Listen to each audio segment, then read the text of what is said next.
Hi, in this video we're going to be talking about our table saw. A table saw is used quite frequently in the theater.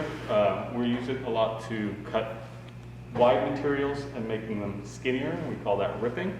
The table saw has a blade that recesses into the table itself that can be raised and lowered. There's a crank for it right here.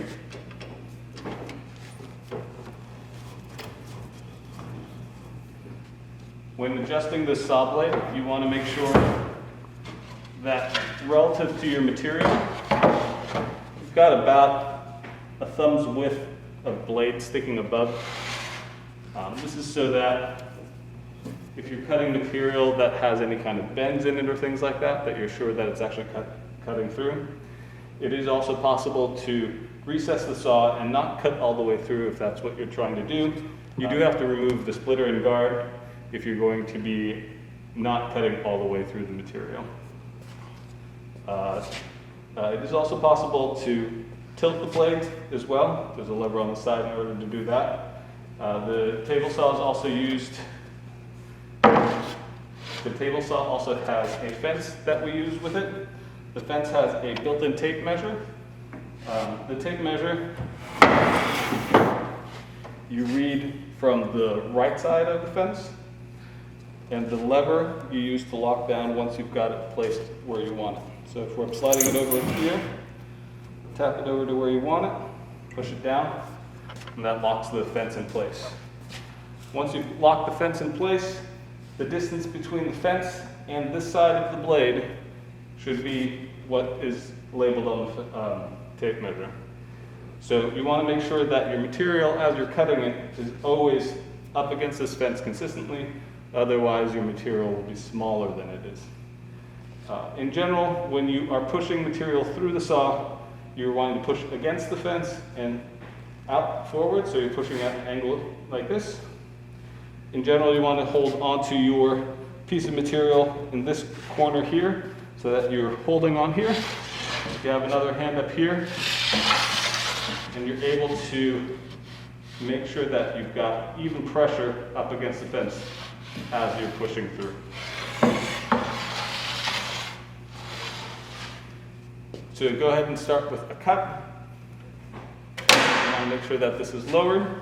If the material is small and you're uncomfortable with your hand passing next to the blade, where it would have to cross over this black surface here, we recommend that you use a push stick for that last little bit as you're pushing your material all the way through.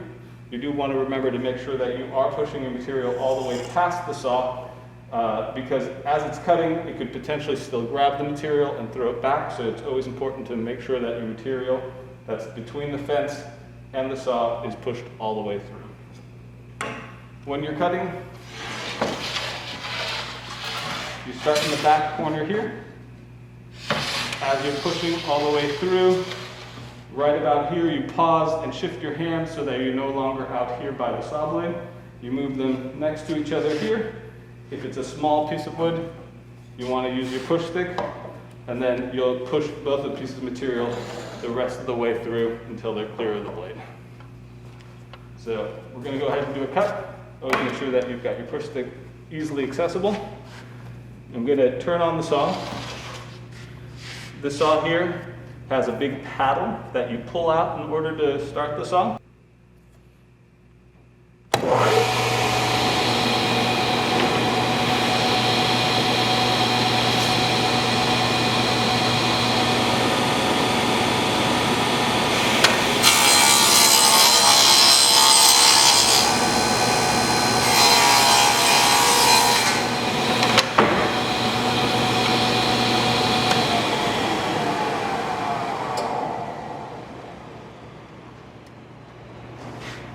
The saw has a few safety features built into it. It's called a saw stop. It has a blade that has a small electrical current running through it that, if touched, will actually set off a sensor here. If it is running, a piece of aluminum will be put up into the saw blade and they'll pull it down very quickly. It has already saved at least 3 of our students' fingers over the course of the life of the saw. But we do want to be aware that there are other things that could potentially set the saw off, materials that we shouldn't cut through, and you can talk to your instructor about what those materials would be.